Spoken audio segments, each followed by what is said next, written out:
Today's lesson is chapter 2, lesson number 3, subtracting rational numbers. Our essential question for this lesson is, how can you use what you know about subtracting integers to subtract rational numbers?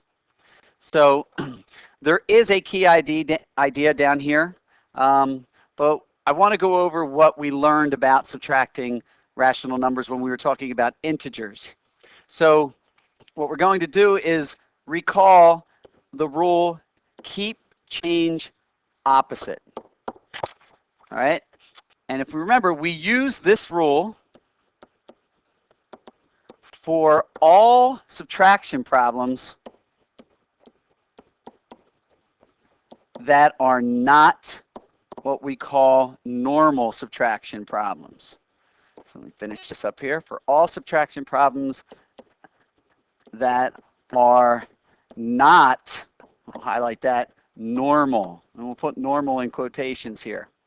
Well, what is a normal subtraction problem? A normal subtraction problem would look like one where the first number is bigger than the second number. So 10 minus 5, and we can just go ahead and do that, and that's equal to 5. Anything other than that is going to be considered not normal for our purposes. Right? So if it was 5 minus 10, that would not be normal. Okay? If it was negative 10 minus 5, that would not be normal. Okay? So those are the things we mean by not normal. So the ones that are not normal, like these two here, we are going to use the keep, change, opposite rule. And the keep, change, opposite rule tells us to keep the first number, change the minus sign to a plus sign, and then use the opposite of the second number in the problem. All right, that's a review of what we learned back in chapter 1. So let's apply that to chapter 2. So we're going to, example 1, subtracting rational numbers. So we have the first problem, find negative 4 1/7 minus a negative 6/7. There are negatives and minuses all over this problem, so I know it's not a normal looking problem, so I'm going to need to do keep, change, opposite. And I like to write that above the problem to remind myself to do that. But before I can do that, I need to change this mixed number here into an improper fraction so that I can go ahead and subtract these fractions properly. So let's change that first. Remember, the rule is the denominator times the number out front, and then add the numerator.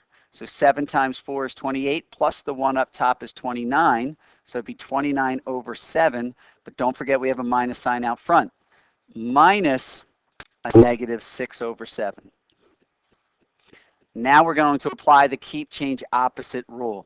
We're going to keep the first, negative 29 over 7. We're going to change the subtraction to addition, and we're going to do the opposite of negative 6/7 for our second number, so it's just a positive 6/7. Now I look at this and I have an addition problem, and that's what keep, change, opposite does. It turns all these not normal subtractions into an addition, and now we have to apply the addition rules. This is addition with different signs.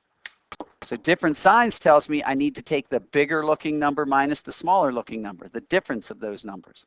So I'm going to take 29/7 and subtract, because 29/7 is the bigger looking number. I'm going to subtract 6/7. All right, so we're coming up here, subtracting 6/7. And when I go ahead and do that, it's 29 minus 6 in the numerator, and that's 23 over 7. But then I got to come back to this step again, like we did in the last lesson, and see that the bigger looking number, 29/7, was negative, so my answer has to also be negative. So I have negative 23 over 7. And to finish this, I need to change this back into a mixed number. 7 goes into 23 3 times. Don't forget we have a negative though, so this is equal to a negative. 7 into 23 goes 3 times with 2 left over, because 7 times 3 is 21. So there's 2 left over, and we put that over 7. So our final answer would be negative 3 2/7. All right, let's do another one over here. Find negative 3 1/3 minus 5/6. All right, so again, I have a negative and I'm subtracting from it. So this is a keep, change, opposite problem because it's not normal looking. All right, so first thing I need to do is take this mixed number and turn it into a whole number. So remember, denominator times the whole number, and then add the numerator. So 3 times 3 is 9, plus 1 is 10. Keep that over our original denominator. Make sure we bring down our negative sign, minus 5/6. Now, I'm not quite ready to apply the keep change opposite because I don't have common denominator. For addition and subtraction of fractions, I have to have a common denominator. So I look at my two denominators, 3 and 6, and I say, what's my common denominator? The lowest common denominator is going to be 6. So I need to change both of these fractions to something over 6. Well, the first fraction is negative 10/3. I need to figure out what that's going to be as a fraction over 6. So I'm going to, it's something over 6. I know it has to be negative. And to get from 3 to the new denominator of 6, I multiply by 2. So I have to multiply by 2 in the numerator, and I get a 20. So it's negative 20 over 6. So it's negative, and it's 20 over 6. And then I can subtract my 5/6. So now I'm at a point where I can apply the keep change opposite because I have common denominator improper fractions, ones that I can actually go ahead and do the subtraction. Now, when I look at this, I'm going to do keep change opposite. So I'm going to do negative 20 over 6. I'm going to keep the first. Then I'm going to change the minus to a plus, the minus to a plus. And I'm going to take the opposite of 5/6. That minus sign does not go with the 5/6. Once we change it to a plus, all we have is 5/6 left, and we have to take the opposite of that. So that would be a negative 5/6. So now we have an addition problem, and our addition problem is with same signs. And the same sign rule says just add the two fractions together and keep the sign. So I know I'm going to keep it negative. And I'm just going to add my numerators. 20 plus 5 is 25. Keep my denominator. In addition and subtraction problems with fractions, we keep the denominator. So I have negative 25 over 6, and I need to change that into a mixed number.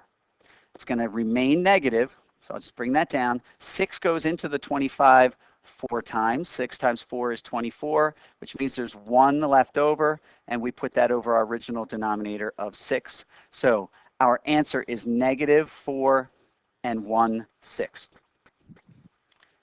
All right, so here's a couple of on your own problems.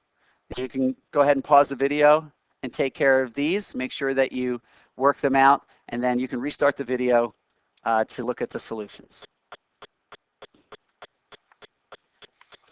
Okay, I'm going to go ahead and take care of these problems.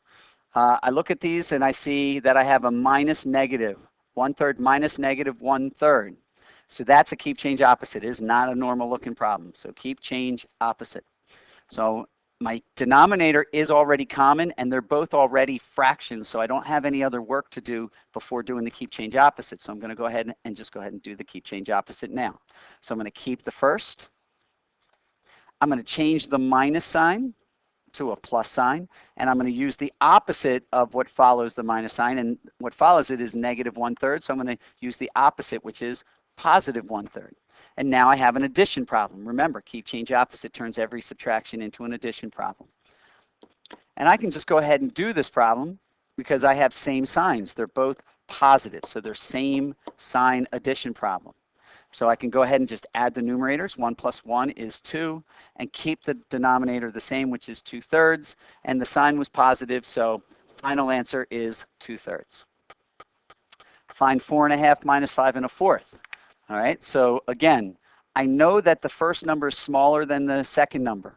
So because 4 1/2 is less than 5 and whatever it is, so that's not normal looking. So I've got to do keep change opposite for this as well.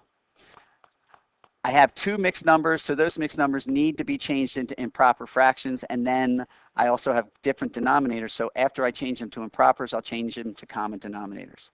So again, to change to improper, the denominator times the 4, 2 times 4 is 8, plus the 1 up top is 9, and we'll keep that over 2, minus 4 on the bottom times the 5 out front, that's 20, plus the 1 on top is 21 over 4. Now I look at the 2 and the 4 in the denominator and say, what is my least common denominator? The smallest number they both go into will be 4, so I need two fractions over 4. All right. So I take a look. The 21 over 4 is already over 4, so I can fill that in. The 9 over 2 I need to change. So I'll take 9 over 2, and it's going to equal something over 4. I have to multiply 2 times 2 to get a new denominator of 4, so I have to multiply 9 times 2 to get a new denominator of 18. So I'm going to write that there. So now I have 18 fourths minus 21 fourths, and this is where I can apply my keep change opposite. So I'm going to keep the first, 18 over 4. I'm going to change the minus to a plus, and then I'm going to take the opposite of the 21 fourths, which is negative 21 over 4. So now I have an addition problem, and I have to check my signs for this. It looks like it's an addition problem with different signs. So I have to use the rule for different signs, which states I take the bigger looking number minus the smaller looking number, keep the sign of the bigger. I'm going to move my work down here temporarily so that I can do this problem. So I'm going to have 21 over 4 is the bigger looking number, minus 18 over 4, which is the smaller looking number. And I'm going to go ahead and do that. 21 minus 18 in the numerator is 3. We keep the common denominator of 4. And then I go back to my previous step to check and see the 21 over 4, the bigger looking number, was negative, so my answer has to also be negative. So my final answer should be negative 3/4. Final answer there. Okay? All right, so let's move on to the next examples that we have here. So we just did subtracting with fractions and mixed numbers, and now we're going to do some subtracting with decimals. So find 12.8 minus 21.6. Again, we're going to use the same rule. If it's not normal looking subtraction problem, we need to use keep change opposite. The first number is smaller than the second number, so that's not normal. So we're going to do keep change opposite. So we're going to keep the first number, 12.8, change the minus sign to a plus, and take the opposite of 21.6, which is negative 21.6. So now I have an addition problem. And the signs for these two numbers are different, so I have a different signs addition problem. So now I need to apply that rule. Different signs means that I have to take the bigger looking number, which is 21.6, and subtract the smaller looking number, which is 12.8, and then I'll keep the sign of the bigger looking number for my answer. So 8 from 6 I can't do, so I'm going to borrow. That makes this a 0 over here. All right, so 8 from 16 is 8. Bring down my decimal point. 2 from 0 I can't do, so I need to borrow again. So I'm going to make that 0 a 10, and I'm going to borrow from this 2 and make it a 1. 2 from the 10 is 8, and 1 from 1 is 0, so my answer is just 8.8. So the answer is 8.8, but I have to go back to this step up here and take a look at the larger looking number, which is 21.6, and I see that it's negative, so my final answer should also be negative.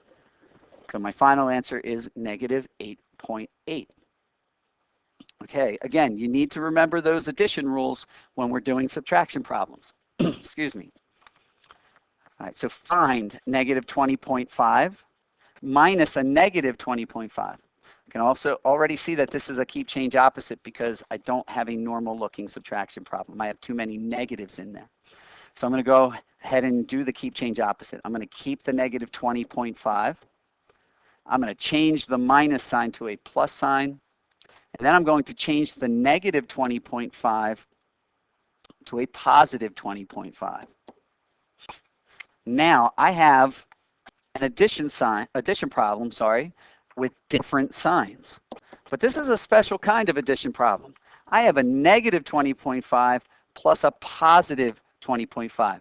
And we should remember from chapter 1 that those are opposites. And whenever we add opposites together, they add up to 0.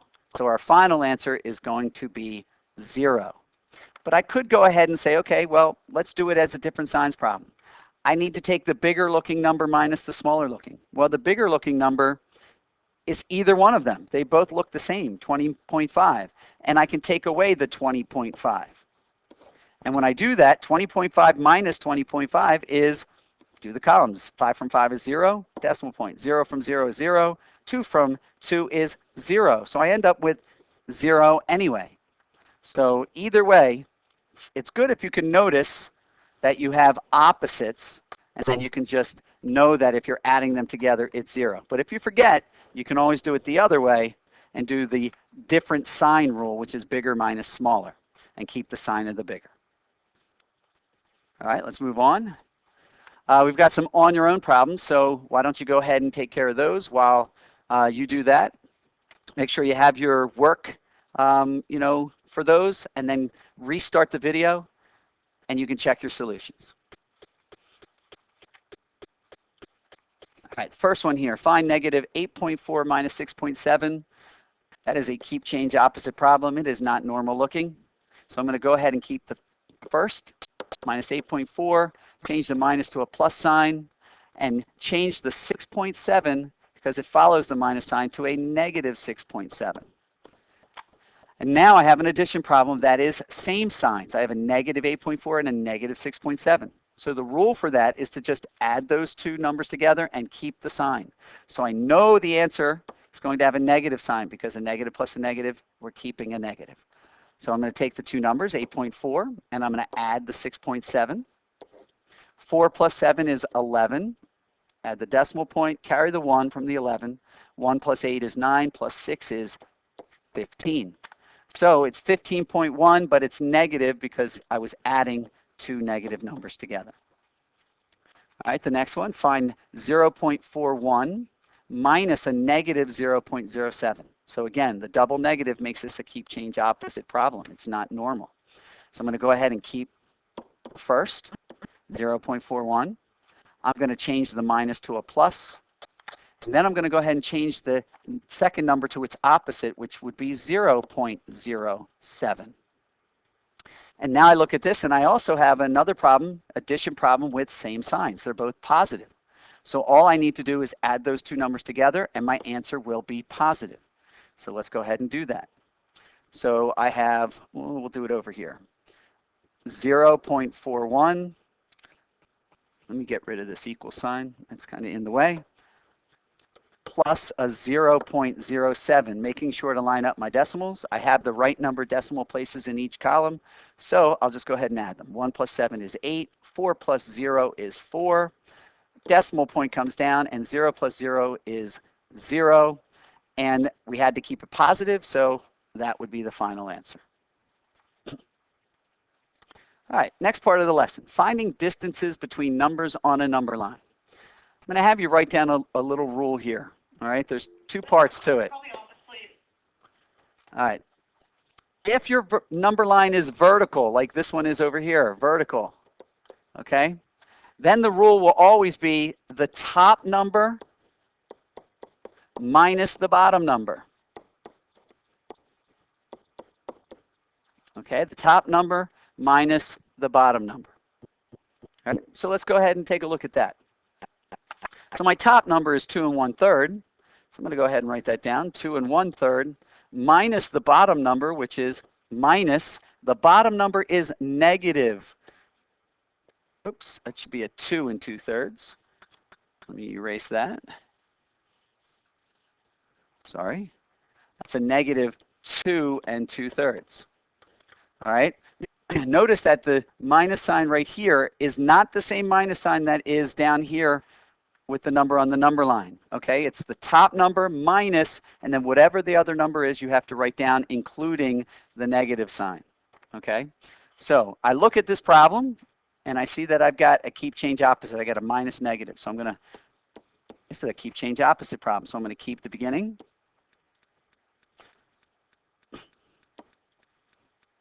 You know what? Let's not do that now. I'm sorry. Let's change these, because in the past we did it differently. We changed these into improper fractions first with common denominators, then we apply our keep change opposite. So let's do that first. So let's change 2 1/3 into an improper. 3 times 2 is 6, plus the 1 up top is 7/3, minus, we have a negative. 3 times 2 in front is 6, plus the 2 up top is 8/3. Now we have two impropers with a common denominator. Now we can apply the keep change opposite, because that's what we did in the previous example. So let's keep it the same throughout. So we're going to keep the front first. We're going to change the minus to a plus, and we're going to change to the opposite of negative 8/3, which is positive 8/3. And now I'm looking at excuse me, two positive numbers, two positive rational numbers. So it's a same sign problem. So all I have to do is add them together and keep the positive sign. 7 plus 8 in the numerator is 15. We keep the 3 in the denominator. And 15 over 3, it's going to be positive, but we can simplify that. 3 goes into 15 exactly 5 times. So our final answer is positive 5. All right. Hopefully, I didn't mess you up there with that little mistake. And if you have any questions, make sure to ask in class.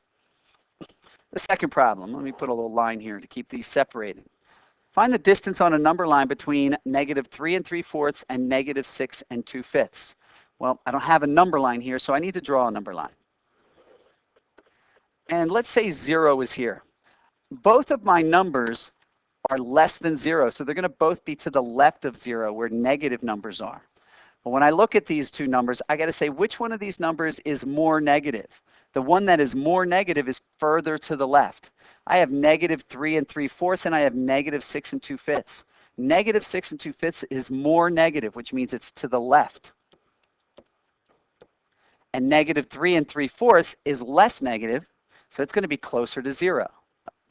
Exactly where you put them on there isn't really all that important right now, as long as you get them in the right place as far as which one is more negative has to be further to the left. Now, the rule for a horizontal number line for figuring out the difference between these two numbers is always the number on the right minus the number on the left. So if you want to write that down somewhere in your notes, that would be a good idea. The number on the right minus the number on the left. So let's take a look. The number on the right would be negative 3 3/4 minus the number on the left is negative 6 2/5. And when I look at that, it's definitely a keep, change, opposite problem. But before we apply that, we're going to go ahead and change these into impropers with a common denominator. All right, so let's change impropers first. The first one is going to be negative since it started negative.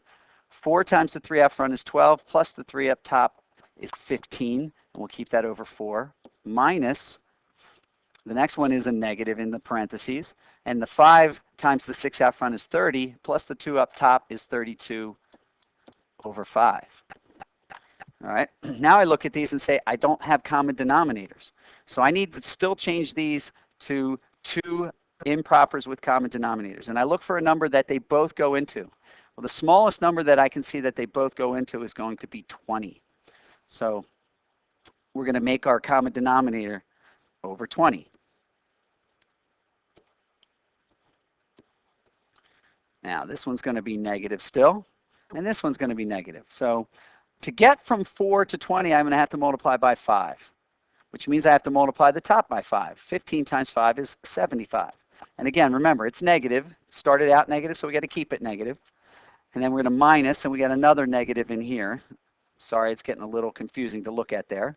All right. To get from 5 to 20, I have to multiply by 4, which means I have to multiply the top by 4. And 4 times 32, well, 4 times 30 is 120. 4 times 2 is 8, so it looks like it's going to be 128 up top here. Okay, starting to look like a little more complicated problem. But if you just stick to it and do one step at a time, you will get through it and you will get the correct answer. So now I have this problem here. I've got a keep, change, opposite. They're both improper and they both have the same common denominator. So now I can apply the keep, change, opposite now. So I'm going to bring this up here so that we can keep working. So I'm going to keep the first, negative 75, that's a 7, over 20. I'm going to change the minus sign to a plus sign, and I'm going to change the second rational number to the opposite, which would be a plus 128 over 20. All right, now I look at this and say, okay, I've got an addition problem, but it's different signs. So I'm going to have to apply the rule. So I'm going to take the bigger looking number, 128 over 20, minus the smaller looking, which is 75 over 20, and then go ahead and do that. Well, 128 minus 75. I'm going to do that up here somewhere. I can't do that in my head too easily. So 5 from 8 is 3. 7 doesn't subtract from 12, so we'll borrow. Make that a 2. It doesn't subtract from 2. So we're going to borrow, make that 1 a 0. 7 from the 12 now is 5. So I get 53. So it's going to be 53 over 20. But now I got to go to the step above and say, okay, was the bigger number positive or negative? 128 over 20 was positive, so I'm going to keep it positive. But I also have to change it back into a mixed number because it's improper. So 20 goes into 53 twice. 20 times 2 is 40. That means there's 13 left over, and I got to keep that over 20. Okay? Now, if you're confused by that problem, go back and rewatch the video, rewind it a little bit, and go through that a couple of times because there was a lot going on there. All right? And if you still have questions, make sure you ask in class. And our last problem for the lesson. Got a few minutes left here to get this one done. So we've got a real-life application problem. In the water, the bottom of a boat is 2.1 feet below the surface, and the top of the boat is 8.7 feet above it. Towed on a trailer, the bottom of the boat is 1.3 feet above the ground. Can the boat and the trailer pass under the bridge? Well, it looks like the bridge, if you can see this, is 11 feet and 8 inches tall. So we need to know if the trailer and the boat will fit underneath 11 feet 8 inches. So anything less than 11 feet 8 inches will fit. Anything more than that will not. So what we need to do is we need to use the information in the problem to figure this out. So I'm going to move this a little bit. There we go. So the first thing we need to do is we need to find the height of the boat. We're going to call that height h. Now, the way that we have to do that is we have to use the first part of this problem. We're going to use this sentence to figure that out. It might actually help to draw a little picture. So if I have a boat in the water, so here's my boat. Not much of a boat, but there's a boat. And here's the water level. Okay?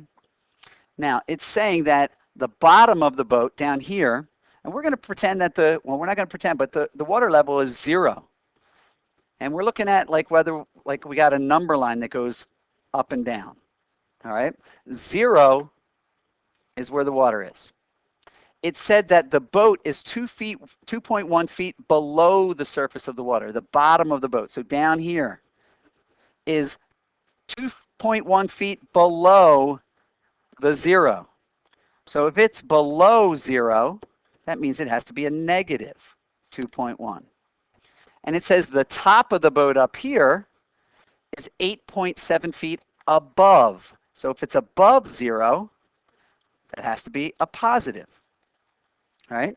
If we can find the difference from where the top of the boat is to where the bottom of the boat is, then we would be able to know how tall the boat is or find the height of the boat.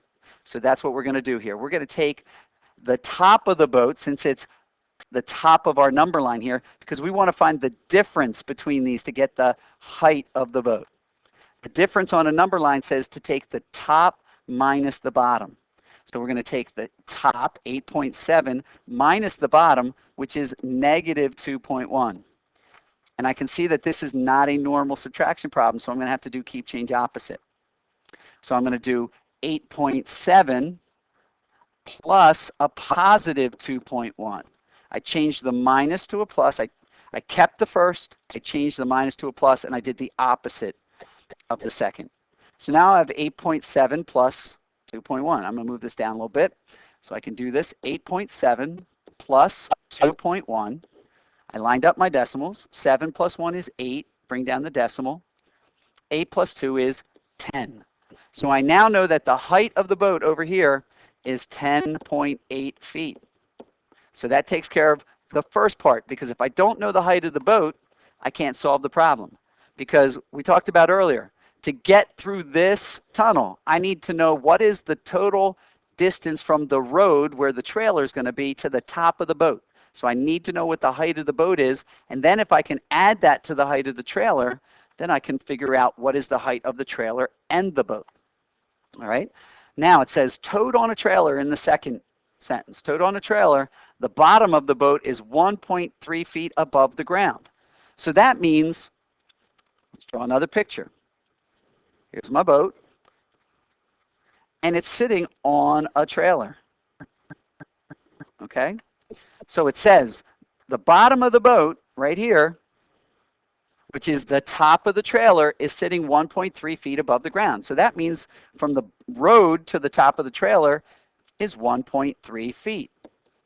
Now the road is what we're going to be calling the 0 mark, all right? Because we're going to have this number line again, all right? So the 0 is down here. And we have 1.3 feet from the 0 to where the top of the trailer is. And we know that the boat itself, so the bottom of the boat down here to the top of the boat, was 10.8 feet. So to get from the road to the top of the boat, we're just going to add those two numbers together. So I'm going to have 10.8 feet plus the 1.3 feet. And when I do that, I'm going to get 8 plus 3 is 11, carry your 1. Decimal point down. 1 plus 0 is 1. 1 plus 0 is 1. 1 plus 1 is 2. And then 1 plus nothing is 12. So from the road all the way to the top of the boat is 12.1 feet. If we go back to the question, will it fit in the tunnel? Well, we know that we need to be under 11 feet 8 inches. Well, 12.1 feet cannot be less than 11 feet 8 inches. So no, the boat will not be able to fit. So please make sure you write that down in your answer. No, the boat will not fit, because you have to answer the question that was being asked, all right? And it says, can they pass under the bridge? And no, the boat will not fit under the bridge. All right, that's it for this lesson. If you were watching this lesson at home, here are some exercises that you need to do. If you were absent, you need to make sure that you complete these exercises with all your work and then turn them into your teacher so that we can make sure that you understand what you're supposed to understand.